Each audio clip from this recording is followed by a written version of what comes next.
요한계시록 22장 17절에서 22절까지 다 같이 한 목소리로 시작. 또 성령과 신부가 말하기를 오라 하더라. 듣는 자도 오라 말하게 하고 또 오는 목마른 자도 오게 하며 원하는 자는 누구든지 생명수를 값없이 마시게 할지어다. 이는 내가 이 책의 예언의 말씀들을 듣는 각 사람에게 증거하노니 누구든지 이것들에 더하면 하나님께서 이 책에 기록된 재앙을 그에게 더할 것이요 또 누구든지 이 예언의 책의 말씀들에서 삭제하면 하나님께서 생명의 책과 거룩한 도성과 이 책에 기록된 것들에서 그의 부분을 제하여 버리리라. 이런 일들을 증거하는 분이 말씀하시기를 반드시 내가 속히 오리라 하시니라. 아멘. 그러하옵나이다. 주 예수여 어서 오시옵소서. 우리 주 예수 그리스도의 은혜가 너희 모두에게 함께 있을지어다. 아멘. 자, 이렇게 요한계시록은 이렇게 마쳐집니다. 정상적인 신앙은 우리가 신앙을 성경대로 가지고 있다면 20절의 이 질문 반드시 내가 속히 오리라 하시니라 이렇게 하나님이 이렇게 말을 하면 우리는 아멘 그러하옵나이다 주 예수여 어서 오시옵소서 이게 정상이라는 거죠. 여기까지 우리 신앙이 가 있지 않으면 복음이 쭉 오다가 딴 길로 갔거나 뭔가 문제가 있다는 것이죠. 왜냐하면 성경은 이 이야기로 마치기 때문에 그렇습니다. 오늘은 계시록을 마치면서 마지막 하나님께서 우리에게 마친 말이라는 주제로 17절부터 21절까지 마쳐보도록 하겠습니다. 내가 보니까 22절로 잘못 적었는데 1절입니다. 자, 17절 하나하나 보도록 하겠습니다. 자, 17절에 이렇게 말합니다. 또 성령과 신부가 말하기를 오라 듣는 자도 오라 말하게 하고 목마른 자도 오게 하며 원하는 자는 누구든지 생명수를 값없이 마시게 할지어다 이렇게 말씀하고 있습니다. 자, 마지막 때 전파될 이 계시록은 마지막 때가 되었음을 본 자들이 모여서 이 말씀을 듣고 구원 얻게 될 것이고 하나님께서는 이 마지막 때 있을 수많은 그러니까 요한계시록에 기록된 이런 사건들 그러니까 엄청난 일들이지 않습니까? 이런 일들을 통해서 사람들의 마음에 목마르게 하시겠다는 것이죠.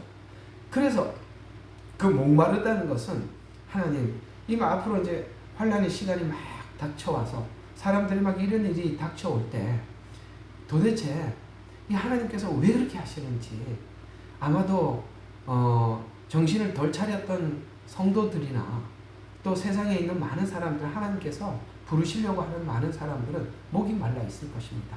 그래서 요한계시록 시대가 되면 우리가 보통 보면 우리 하나님의 말씀에 대해서 목마를 때가 언제냐 정말 내가 예측할 수 없는 환난이 우리에게 닥쳐오면 하나님 도대체 왜 그러십니까? 하나님 살아계시면 도대체 무엇 때문에 이런 일을 하고 계시는 겁니까? 하고 우리가 하나님 앞에 나가게 되지 않습니까?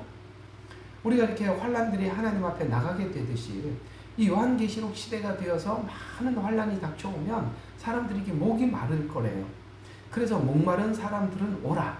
그런데 중요한 것은 오면 이 두 말을 잘 들어야 돼요. 목마르게 해서 오게 하신다 그랬어요. 그런데 오면 생명수를 돈을 주고 팔지 않고 값없이 준다는 말도 굉장히 중요한 이야기입니다. 이게 복음이거든요. 복음은 목마르게 해서 주님 앞에 오게 하고 하나님께서는 그 생명수를 주시는데 값을 지불해야만이 그 생명수를 얻을 수 있다라고 하는 건 다 이단이고 값없이 주는 게 진짜라는 말입니다. 괜히 기록된 이야기가 아니라 이 말입니다. 자, 그래서 또 여기 보면 거기에 다윗의 뿌리라고 말하는 것은 여기에 다윗의 뿌리가 어디 있나? 예, 16절에 보니까 나는 다윗의 뿌리며 또 빛나는 새벽별이라 라고 말하는 이 다윗의 뿌리도 우리가 한번 생각해 볼 필요가 있습니다. 이건 무슨 이야기냐면은 여러분 오늘 낮에도 족보 이야기를 했죠. 유대인들에게는 마태복음에 나오는 이 족보 이야기가 그들에게는 너무너무 중요합니다. 메시아가 되기 위해서는 다윗의 뿌리에서 메시아가 나와야 해요.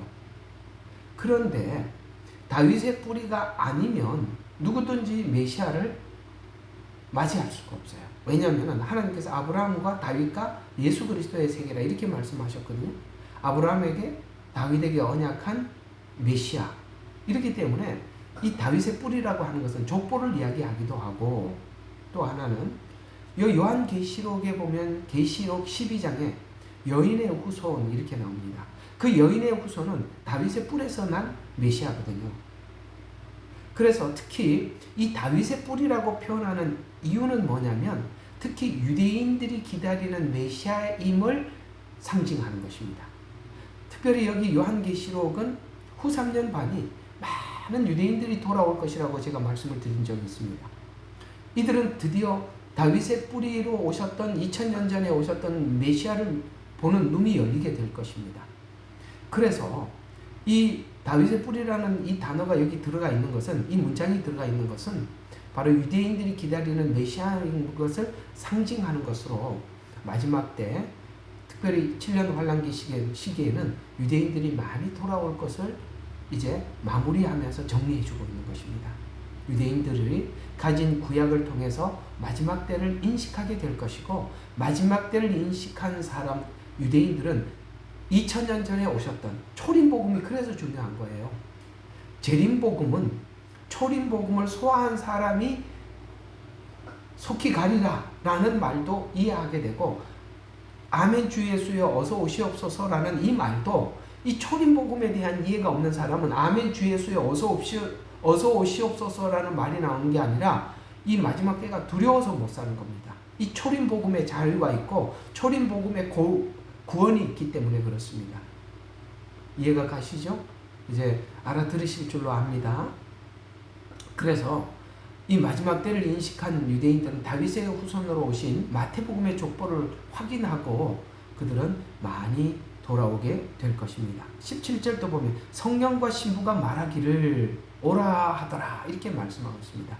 여러분 이 요한계시록 때 특별히 이건 요한계시록을 마무리하면서 기록한 성경이기 때문에 성령과 신부라고 표현하고 있어요. 성령은 뭡니까? 성령님께서 직접 초대할 것이고 구원의 증거를 알리는 영으로 증거할 것이다 라고 말씀하고 있는 것입니다. 여러분 하나님의 영이 아니고는 우리가요 하나님 앞에 이끌림을 받을 수도 없고 하나님의 영이 아니고는 우리가 복음을 소화할 수도 없고 믿을 수도 없었을 것입니다. 이런 모든 우리 가운데 구원의 역사는 바로 성령님의 역사, 성령님께서 이렇게 역사해 주셨기 때문에 저와 여러분이 이 복음을 듣고 지금 구원을 받을 수 있었던 것처럼 성령과 그 다음에 신부라고 표현하는 말은 신부된 성도를 초청한다는 것입니다. 신부된 성도를 초청하는 것으로서 교회를 통해서 성령의 사역이 마지막에 이 요한계시록 시대에 불일 듯 일어날 것이다. 어떤 성경을 통해서? 작은 책, 곧 요한계시록을 통해서 불일 듯 일어날 것이다 라고 말씀하고 있습니다. 그래서 이때 하나님께서 성령 사역을 통해서 불일 듯 일어날 때 이제 이 마지막 때 하나님께서 우리 눈을 뜨게 하기 위해서 막 환란을 일으키는 거죠. 나팔 재앙은 뭡니까? 그건 전부 다 이 두 증인 사역과 함께 맞물려 있단 말이에요. 하늘에서는 하나님이 재앙을 내리고 재앙 때문에 이 재앙이 왜 내리는지 막 궁금해서 사람들한테 막 물을 때 두 증인이 외쳐준다는 말이죠. 그래서 막 추수가 일어난다는 말이죠. 그래서 이것을 이 듣는 자들은 뭐하라? 응답하라는 거예요. 듣는 자들은 응답하라는 이 마지막 때 재림복음을 듣고 하나님 앞에 응답해라. 목마른 자도 응답해라. 영적으로 갈급한 자들이 응답하게 될 것입니다. 이사야서 55장 1절 그 다음에 요한복음 4장 14절 두 군데가 있는데요. 우리 이사야서 말씀 한번 보도록 하겠습니다. 이사야서 55장 1절 55장 1절에 자 너희 목마른 자들은 누구든지 물들러 나오라. 돈 없는 자도 오라. 너희는 와서 사 먹으라. 정령 와서 돈 없이 값 없이 포도주와 젖을 사라. 여기도 지금 어떻게 하세요? 목이 마르면 와라. 그리고 값 없이 뭐 하라고요? 포도주와 젖을 사라. 여러분, 돈 없이 값 없이 포도주와 젖을 어떻게 사게 되겠어요? 값 없이 사는 게 복음이란 거예요. 이 이단들의 특징은 교묘하게 복음을 이용해서 뭔가를 대가를 지불하라고 이야기를 하는 것입니다. 누구한테 언제 한번 누구한테 전도를 했더니 아주 이런 이야기를 합니다. 교회도 돈 없으면 못 다녀요 그러더라고요. 왜요? 그랬더니 그 돈 내라고 하도 그래서 그 갈 때마다 돈을 내야 되기 때문에 돈 없이는 못 다닌다. 누가 그런 얘기를 합니다. 여러분, 교회는 돈 없이도 다닐 수도 있고 또 하나님 앞에 헌금을 하는 것은 하나님의 일을 해야 할 일이 있기 때문에 하는 것이고, 그렇게 하는 것이 복음을 누가 돈을 주고 팝니까? 자, 값없이 오라. 여기 이제 요한복음 4장 14절도 그 사마리아 여인 이야기입니다. 뭐 그거 그냥 좀 지나갑시다. 그래서 복음의 특징은 목마른 자, 원하는 자에게 값없이 주는 은혜입니다. 그래서 우리가 꼭 기억해야 될 것은 값을 치르고 이 복음을 받아야 한다라고 하는 것은 다 거짓 복음이다. 자, 그 다음 우리에게 주의를 주고 있습니다. 자, 값없이 준다. 그 다음에 또 중요한 이야기가 또 나오죠. 18절 19절. 내가 이 책의 예언의 말씀들을 듣는 각 사람에게 증거함이니 누구든지 이것을 더하면, 그 다음에 재앙을 더하고, 그 다음에 19절은 삭제하면 생명의 책과 거룩한 도성에서 기록된 것들에서 그의 부분을 제하여 버리리시라. 이렇게 말씀하고 있습니다. 자, 말씀을 빼면 사람들이 있을 것을, 이게 무슨 말씀을 제하지 말라고 했어요. 왜냐하면 말씀을 빼는 사람들이 있을 거라고 암시하고 있는 것입니다. 이게 괜히 기록된 게 아니라 이 말씀을 빼는 사람들이 있을 것이라고 성경은 말하고 있어요. 왜냐하면 생명나무의 거룩한 도성에 그 몫을 제하여 버리라고 말씀하고 있는데, 생명나무 권리와 같은 영생에서 제외되고 천년왕국에서도 제외된다고 말씀하고 있는데요. 이는 하나님의 말씀을 무시하고 축소해서 하나님께서 하시는 말씀을 가볍게 여기는 자들이 하나님의 권위를 가볍게 여기는 자들로 본다는 뜻이 되는 겁니다. 무슨 말이냐면 누가 제합니까? 여러분 생각해봐요. 하나님께서 딱 못을 박아놨잖아요. 성경을 통해서. 여기서 자기 마음대로 빼고 넣고 하는 것은 뭐와 같은 거냐면 하나님의 권위 자체에, 하나님의 권위에 완전히 뭡니까? 하나님의 권위를 뭐라고 생각하면 되죠? 여러분, 누군가가, 여러분들의 상사가, 여러분의 권위자가 무슨 말을 했을 때 함부로 빼는 건 그 사람의 인격과 그 사람의 모든 것을 무시하기 때문에 빼는 거 아니겠어요? 자, 이렇게 하십시오라고 했는데 그걸 뺐어요. 그건 그 사람에 대해서 권위를 완전히 무시해버리는 것이죠. 성경 해석을 자기 마음대로 하는 사람들은 요즘 그런 게 많습니다. 특별히 자유주의 신학이 정말 팽배하거든요. 마음대로.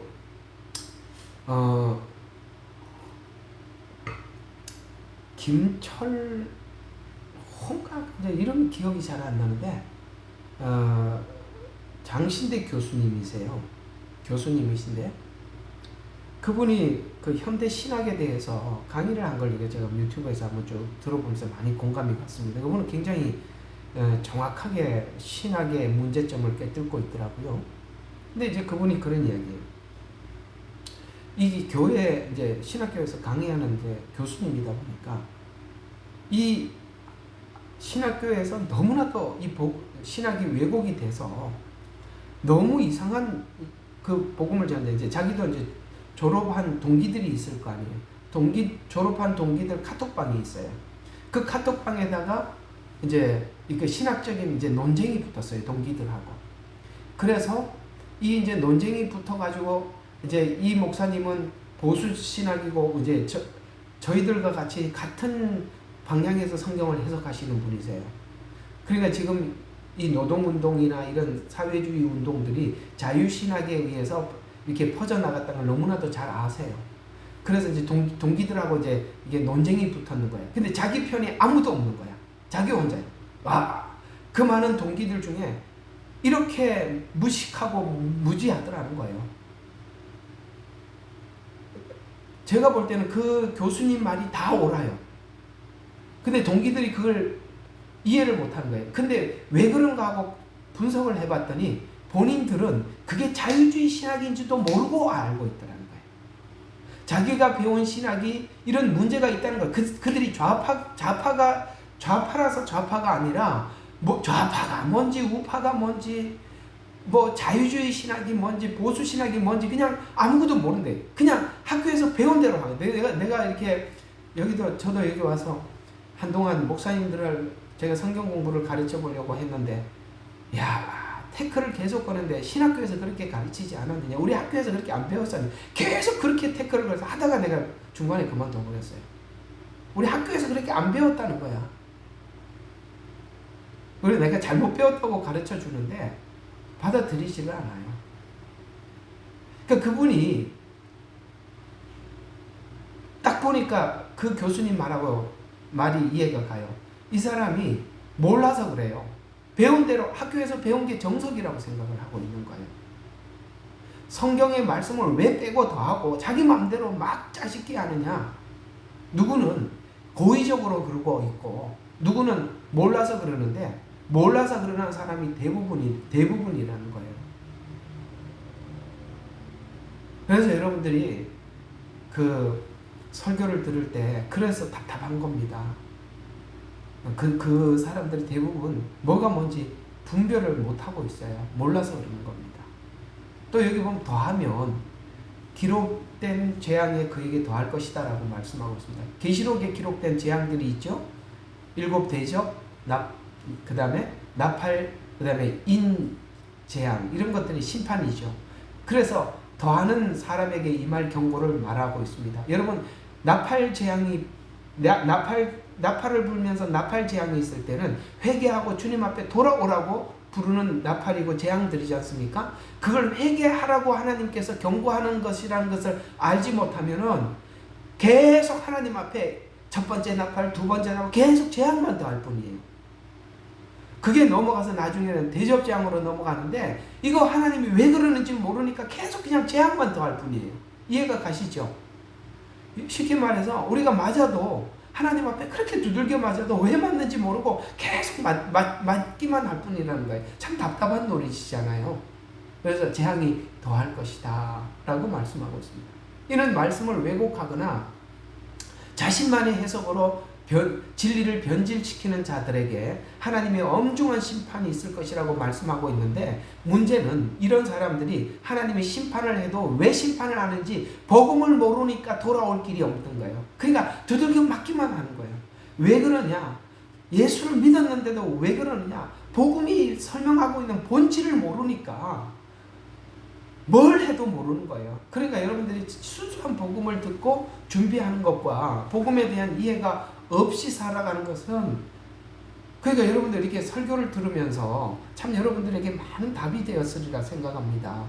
하나님, 내 인생에는 왜 이렇게 꼬인 것 같았습니까? 나는 왜 이렇게 남들보다 이런 인생을 살아야 됩니까? 이런 문제들을 여러분들 설교를 듣고 복음을 들으면서 많이 해결되셨죠. 복음을 들으면 왜 그런지 알게 돼요. 근데 복음을 모르면은 왜 이러다가 끝난다고. 왜 죽을 때까지 왜야? 응? 자, 또 마지막 때 복음을 자기 자랑을 위해서 함부로 또 해석하지 말라라는 뜻이 되는 겁니다. 요즘 이제 또 마지막 때가 되었다고 자기 나름대로 이 마지막 때 복음을 전한다고 막 나와서 이야기를 하는데, 참 복음도 있잖아요. 하나님께서 우리에게 요구하는 게 항상 겸손이에요.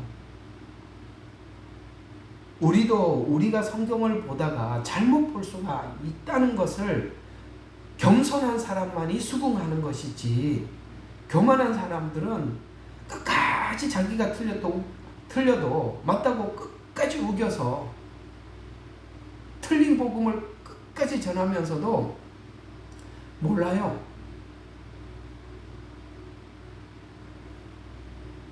그래서 마지막 때 복음을 자기 자랑을 위해서 함부로 해석하지 말라.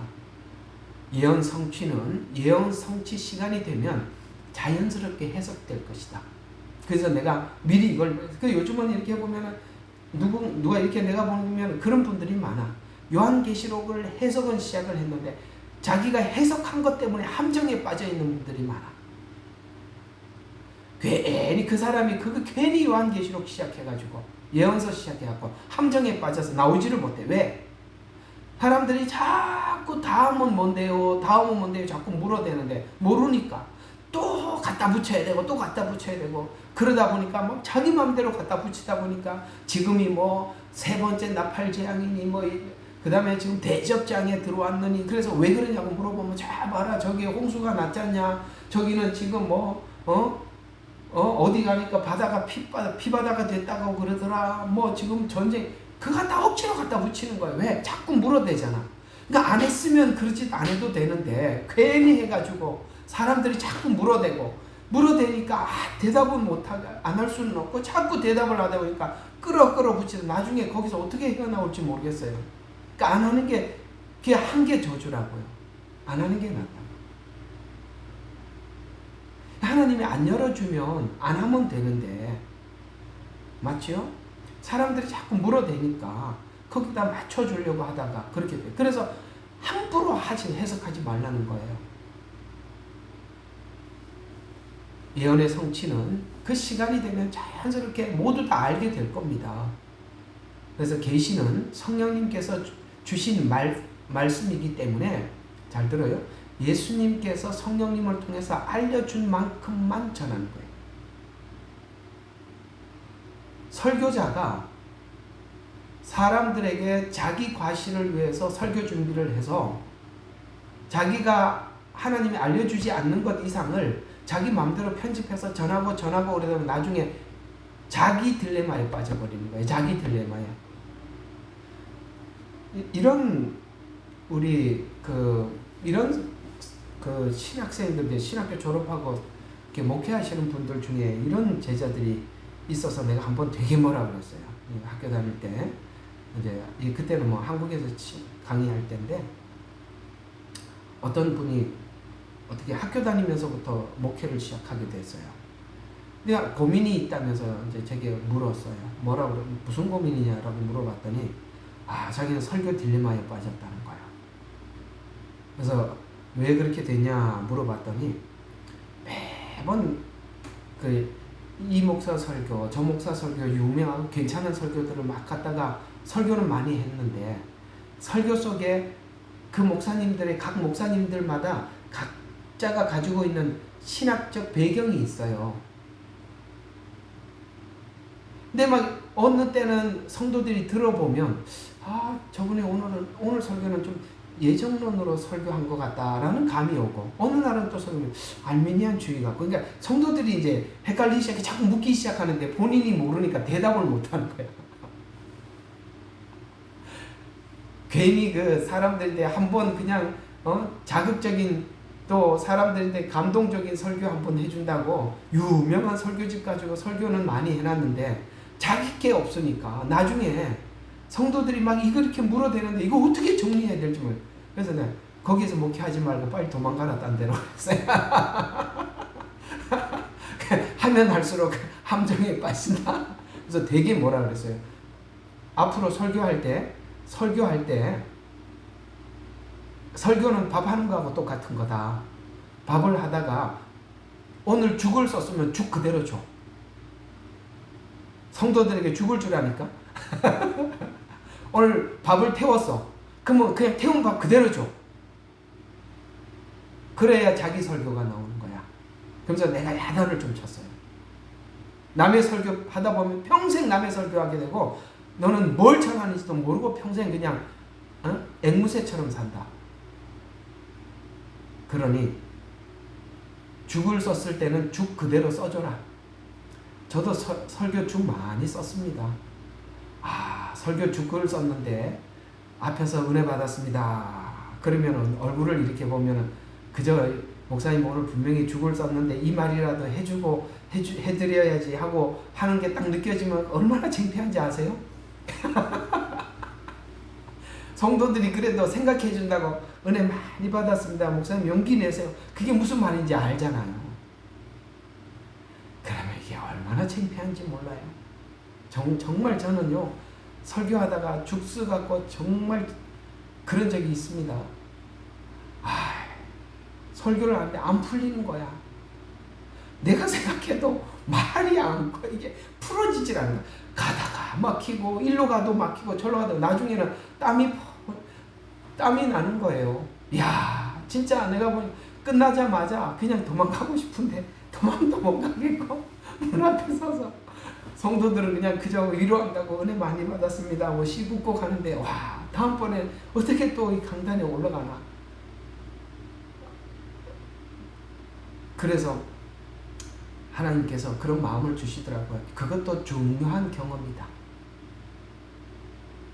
중요한 경험이다. 죽을 써볼 수 있어야 된다. 그리고 성도들이 죽도 먹어봐야 된다.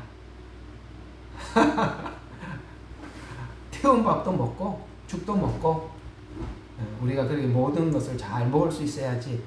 오늘 목사님 잘 비벼서 주셨구나. 그런 것만 먹고 오늘은 그냥 맛없네 그러면 안 먹고 그러면 이제 하여튼 그래요. 어떤 그 신학교 다닐 때 교수님이 그런 이야기를 합니다. 야, 내가 이번 주에 정말 주일날 죽을 썼습니다. 설교 시간에. 얼마나 부끄러운지 내려와서 죽을 썼는데 세상에 그 여집사님 중에 한 분이 아주 자기 말로는 그래요. 정말 촐싹촐싹거리는 집사님이 내려오자마자 강대상에 내려오는데 목사님 오늘 죽 썼죠 이러면서 따라다니더라는 거예요. 얼마나 창피한지. 근데 하나님이 갑자기 재치를 주시더라는 거예요. 아니 내가 오늘 여러분들 오늘 밥을 못 먹을까 되고 내가 죽을 썼는데 그것도 못 먹어 그러면서 한마디 했다면서 우리 모두 한번 빵 터진 적이 있었는데 뭐 그럴 수 있죠. 어느 날 가보면 하나님 그럴 때가 있어요. 그럴 때 하나님이 끝나고 난 뒤에 그런 교훈을 하시더라고요. 앞으로 설교를 할 때는 철저하게 준비해서 해라. 그래서 제가 이렇게 다 적어서 하는 거예요. 죽 쓰지 않으려고, 빼지 않으려고, 혹시 오늘 준비했는 거 빼먹지 않고 하려고. 뭐 각 사람들마다 다 이렇게 설교문을 작성하는 원리는 다 다릅니다. 저는 뭐 이렇게 합니다. 괜찮죠 이것도? 네, 익숙해졌습니다. 자, 또 더하거나 빼면 계시록은 왜곡되거나 축소되어서 진리에서 벗어나기 때문입니다. 그렇죠? 예언서는 그렇습니다. 예언서는 한번 잘못 삐끗하면 그 다음이 계속 잘못 가요. 그래서 무서워요. 한 발짝 잘못 방향을 잡아버리면 끝이 달라요. 아멘, 내가 속히 가리라라는 말도 그러니까 내가 속히 가리라는 말도 성도들에게 전해져야 돼. 예언서를 다 들으면 내가 속히 가리라는 말도 와닿아야 돼, 성도들이. 그리고 주 예수여 어서 오시옵소서라는 자신감도 갖게 해줘야 돼요. 성경을 제대로 설교하고 성경을 제대로 성도들에게 알려줬다면 이 말에 거부감이 없어야 된다, 이 말이에요. 성도들에게. 자, 그러면 거부감이 있는지 한번 보죠. 이건 지금까지 제가 여러분들에게 설교를 제대로 했는지 안 했는지, 오늘 마지막 날이니까 원래 마지막 책거리는 재미있게 하는 거예요. 그죠?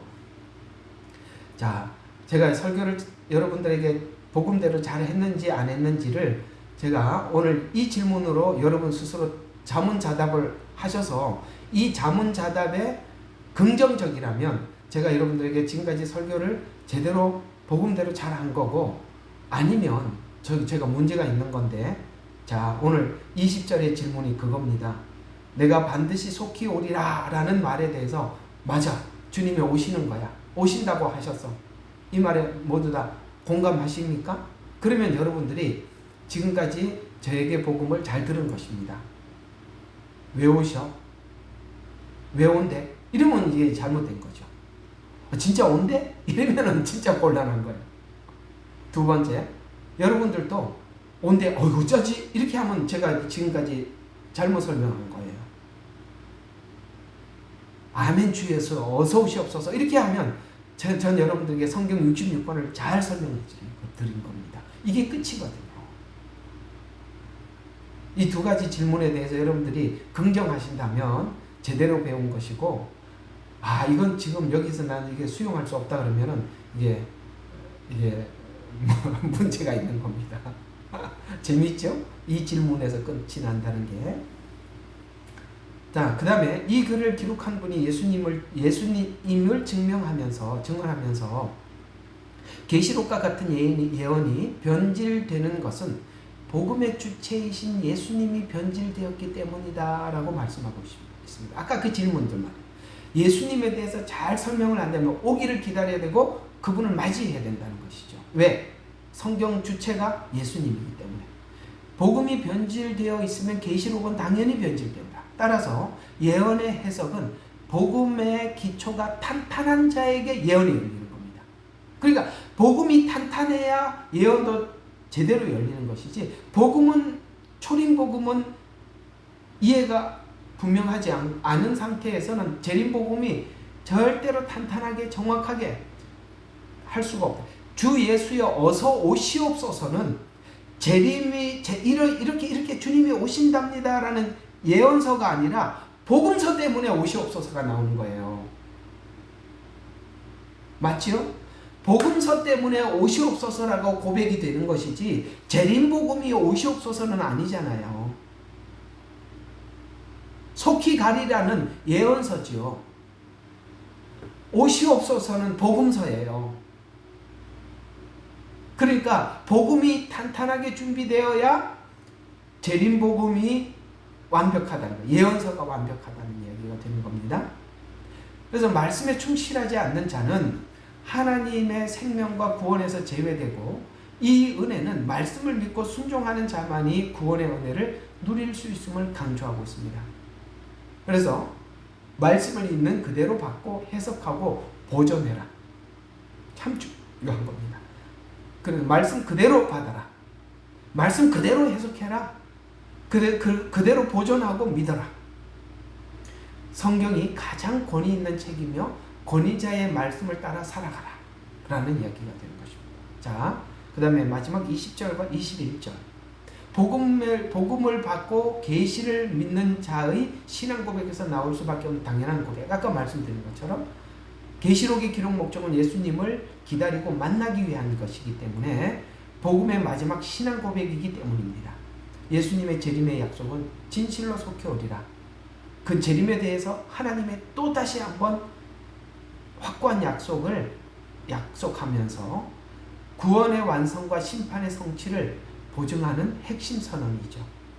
성경 전체 이야기, 창조, 타락, 구속, 회복의 궁극적인 완성은 예수님의 재림으로 이루어지는 것입니다. 성경의 마지막에서 예수님의 재림을 언급함으로써 신앙의 궁극적인 소망을 모든 성도들에게 확신을 주기 위해서 이 말씀은 하나님의 구속 계획이 완전하게 성취될 것이며 보증하고, 또 성경의 메시지가 단순한 역사책 기록이 아니라 미래의 예언의 성취를 포함한 약속임을 말씀하면서 모든 이야기를 마칩니다. 그래서 21절에 모든 서신서에서 마지막 마치는 말처럼 우리 주 예수 그리스도의 은혜가 너희 모두와 함께 있을지어다 아멘 하고 이렇게 마치게 되는 것입니다. 그래서 말씀에 성도들의 응답이 아멘 주 예수 오시옵소서라고 이렇게 끝이 나는 것입니다. 자, 이제 요거까지만 좀 하고 마치도록 하겠습니다. 이번에 여러분 컨퍼런스 하면서 요한계시록이 카이즘 구조로 되어 있습니다 하고 1장하고 1, 2, 3장 그 다음에 21장, 22장 하고 이렇게 여러분하고 이렇게 해드린 게 있죠. A, B, B 해드린 거 있었죠. 그것처럼 오늘은 이제 요한계시록 완전히 마지막 부분이니까 성경 전체와 연결을 해보면 창세기와 요한계시록이 또 카이즘 구조라는 것을 한번 확인하는 거로 성경 전체의 막을 내려보도록 하겠습니다. 자, A, B, C, D 이렇게 4개로 나누어 볼 수가 있어요.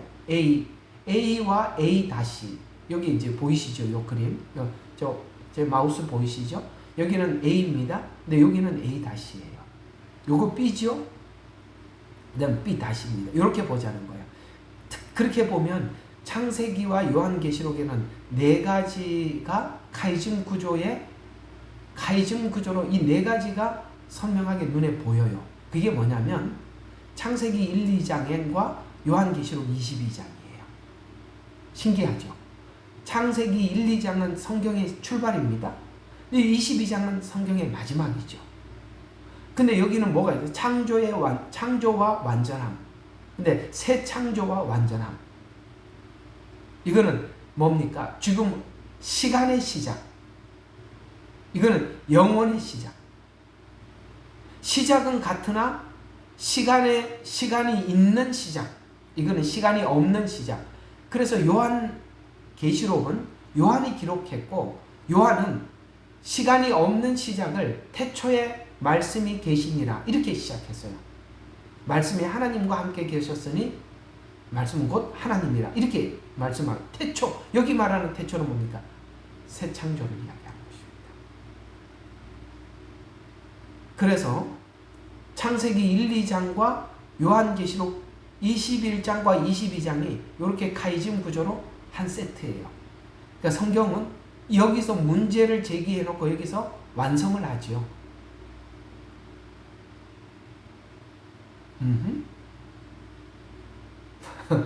그다음 B를 한번 봅시다.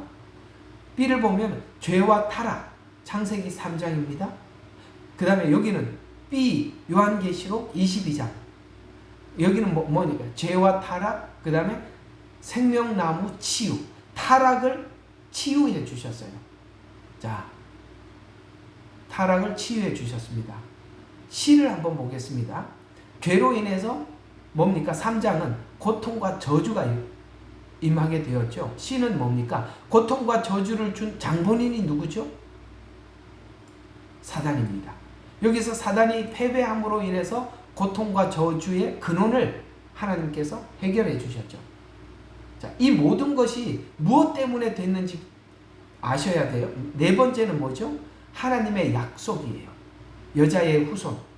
그죠? 여자의 후손. 뱀의 머리가 상하게 할 것이다. 라고 이렇게 여자의 후손이라고 말씀하셨는데 그 여자의 후손인 어린 양이 보좌가 그 다음에 보좌에 있고 그 다음에 하나님과 우리 사이에 영원한 교제가 이루어짐. 이렇게 끝이 났죠. 자, 그러면 여기 있는 A와 A 다시, B와 B 다시, C와 C 다시, D와 D 다시의 이런 모든 구원의 완성은 뭐 때문에 있었던 것이죠? 왜 이게 가능했죠? 십자가. 그렇죠. 십자가죠. 십자가가 뭘 했는지 아시겠죠? 모든 것을 인간이 죄로 인해서 잃어버린 것을 다 되찾아 준 겁니다. 회복하게 해주신 것입니다. 그래서 오늘 여기 A, B, C, D를 여기 한 번 더 설명하는 것으로 오늘 다 모든 걸 맞춰보도록 하겠습니다. 자, 그럼 A와 A-는 창조와 새 창조 이렇게 되는 것입니다. 아까 말씀드린 것처럼 시간의 창조, 새 창조, 영원의 창조. 그래서 창세기에서는 하나님의 천지 창조를 하셔서 완전한 세계를 이루셨고 요한계시록은 새 하늘과 새 땅에서 이 완전한 창조가 회복되었다 라고 말씀하고 있습니다. 회복돼서. 근데 여기서 이 회복이 창조의 회복이지만 그 십자가에서 그러니까 외관상 볼 때는 창세기 창조와 새하늘과 새 땅이라는 어떤 공간의 창조지만 그렇죠. 공간의 창조지만 우리가 이 창세기 창조 속에서는 어둠과 타락과 죽음과 사망이 이렇게 있을 수밖에 없어요. 죄 때문에 그랬잖아요. 그 죄는 끊임없이 우리 탐심에 의해서 계속 생겨나는데 그걸 십자가로 모든 것을 우리 탐심을 지우시고 하나님의 은혜에 순복하게 하셔서 새하늘과 새 땅의 주인공으로 만들어 주셨다는 것입니다. 요거는 외형적인 창조라면 실제 우리 안에 내면의 창조를 하셔서 새하늘과 새 땅에 들어갈 백성을 삼아 주셨다는 거예요. 그 다음에 두 번째, B와 B-를 보면 죄와 생명나무수를 대조하고 있어요. 대조하고 있어요. 죄와 생명나무. 창세기 3장에서 죄로 인해 생명나무에서 쫓겨난 인간이 요한계시록에서 생명나무를 다시 접근하여서 영원한 생명을 얻는다. 그래서 선악과를 따먹고 즉시 추방할 수밖에 없었죠. 그래서 쫓겨난 인간이 왜 쫓겨났는지, 그것이 그 쫓겨나서 인간이 뭘 생각하게 됐어요? 죄를 생각하게 되고, 죄의 근원이 뭔가 하고 봤더니 내 안에 있는 탐심이고, 그 탐심을 사단이 부추겨서 죄를 짓는구나 라는 이 원리를 사람이 깨닫게 되었죠. 이 원리를 깨닫고 은혜를 오직 은혜로만이 이것이 새롭게 되어서 어디로 가게 됐다? 이제는 다시 생명나무를 먹게 된다. 거기서는 생명나무를 마음대로 먹어도, 생명나무 과실을 마음대로 먹어도 아무 문제가 없죠. 왜? 하나님의 은혜를 알고 들어갔으니까. 세 번째, 저주와 사탄의 심판. 창세기에서는 인간과 뱀이 저주를 받으며 고통의 삶이 시작되는 반면, 요한계시록에서는 사단의 최종 멸망과 저주가 제거됩니다. 우리 인간의 탐심이 제거가 된 상태에서 예수님의 보좌, 은혜만 바라보기 때문에 우리에게는 죄의 동기를 부추길 대상이 사라져 버렸어요.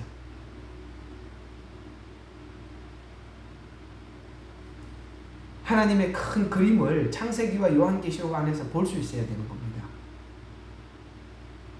에덴 동산에서 쫓겨난 것도 하나님의 계획과 뜻 안에 출발한 것이다. 성경은 그렇게 말씀하고 있는 것이죠.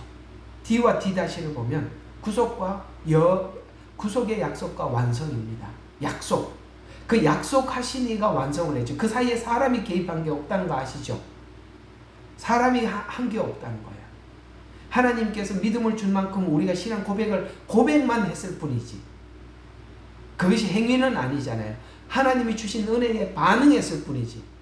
우리가 하나님 앞에 뭘 하더라도 그 은혜에 반응하는 것이지 우리가 구원을 받기 위해서 하는 것은 아니었다는 것이죠. 창세기 15장에서 하나님은 여자의 후손을 통해서 구속을 약속하셨고, 요한계시록에서는 이 약속이 성취되어서 하나님과 영원히 함께하는 구속의 완전한 회복이 이루어졌다. 완전한 회복. 에덴은 그런 의미에서 보면 에덴은 불완전한 회복이죠. 예. 길고 긴 요한계시록 335페이지까지 온 겁니다. 이 페이지수 보이시죠? 335 박수. 수고 많으셨습니다. 예. 이렇게 옛날에 그 로마서 강의하고도 마지막 날은 책거리를 했어요. 떡도 갖다 놓고 과자도 먹고 그렇게 책거리를 한 기억이 있어요. 참 긴 시간 참 달려왔습니다. 335페이지 참 예언서 하기 힘든데 여기까지 온 것만 해도 정말 모든 은혜와 감사의 영광을 하나님 앞에 올려드리고, 다음 주부터는 여러분들이 기대하는 스가랴서 함께 나눌 텐데, 이 스가랴서 하면 좀 더 여러분들이 요한계시록을 이해하는 폭이 넓어질 겁니다. 이거 스가랴서 끝나고 어디로 갈지는 잘 모르겠습니다만 언젠가 다시 요한계시록은 또 할 겁니다. 여러분, 요한계시록은 한 번 들어서 안다는 것은 말도 안 되는 이야기예요. 말도 안 되는. 우리 스가랴서 한번 잠깐 눈으로 보고 오늘 한번 다음 주에 할 게 어떤 내용인지 한번 살펴봅시다. 스가랴서. 제가 가지고 있는 성경으로는 1174페이지 나오거든요. 전체 한번 대략 보면 몇 장까지 14장까지 있죠. 그렇죠? 소선지서 치고는 분량이 굉장히 많은 겁니다. 그렇죠? 14장까지 있는 소선지서는 스가랴서밖에 없을 것입니다. 여기도 대략 보면 6장까지는 크게 어렵지 않아요. 7장부터 약간씩 어려워져 가고 이제 12장부터 이제 정말 난해해져 갑니다. 후반부로 갈수록 조금 어려워져요. 많이 어려워져요. 근데 많이 누구에게는 많이 어렵고 누구에게는 안 어렵고요. 누가 어렵냐? 이스라엘을 모르는 사람은 스가랴 손을 못 댑니다. 이스라엘을 아는 사람은 스가랴서를 아무렇지도 않게 손을 대죠. 스가랴서를 사람들이 설명하지 않는 이유는 대체 신학으로 요한계시록을 설교했기 때문에 여기 오면 꼬여버려요. 설명을 할 수가 없어요. 그래서 요한계시록을 설명하고도 스가랴서 손을 못 대는 거예요. 우리 한국 그 스가랴 한번 쳐보세요. 이게 설교한 사람들이 누가 있나? 거의 없습니다. 왜 못 되냐? 대체 신학으로 계시록을 예언서를 해석했기 때문에 스가랴서는 대체 신학으로는 절대 열 수가 없어요. 안 열려요. 몰라요. 그래서 지금 우리가 요한계시록에서 탄탄하게 준비를 했으니 이제 스가랴 가서 많이 은혜가 될 겁니다. 오늘 예배 마치고 우리 성도님들하고 앉아서 이렇게 오늘 이제 여기 스가랴서 이러할 것이다라고 얘기했더니 요한계시록에 대해서 이해가 없는데 어떡하냐 그러는데 아니 걱정하지 마세요. 여기 하고 나면 다시 또 요한계시록이 또 보여요. 둘이 세트다 보니까 이쪽에서 눈을 열어놓고 또 요한계시록이 더 선명하게 보이고 요한계시록을 하고 이쪽 보면 또 이쪽이 더 선명하게 보이고 그렇게 되는 거예요. 너무 걱정하지 마시고 자 한번 기대해 보시기 바랍니다.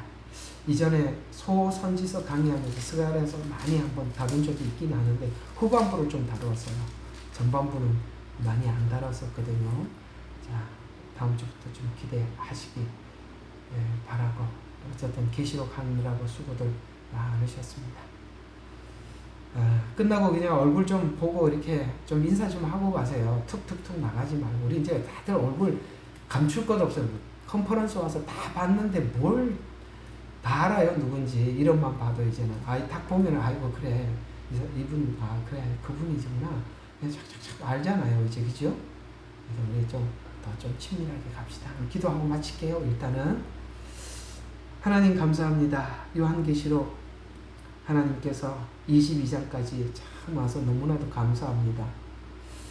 아버지 하나님 한 장 한 장 속에 보여줬던 그 하나님의 귀한 은혜들 우리 가슴 속에 남게 해주시고 아버지 하나님 아직도 덜 열려있는 아버지 하나님 예언서가 있다면 하나님께서 열어주시옵소서. 그래서 우리 마지막 때를 잘 준비하게 해주셔서 마태복음 24장 후반부에 나오는 것처럼 착하고 충성된 종이 되어서 때를 따라 성도들에게 양식을 잘 먹여줄 수 있도록 하나님 말씀 또한 열어주셔서 우리가 나누게 하시고 준비되어지는 우리 주생명 선교교회 예레미야 눈물교회가 되게 하여 주시옵소서. 지금껏 인도하신 하나님께 모든 영광을 돌려드리며 우리 주 예수 그리스도의 이름으로 기도드렸습니다. 아멘. 감사합니다.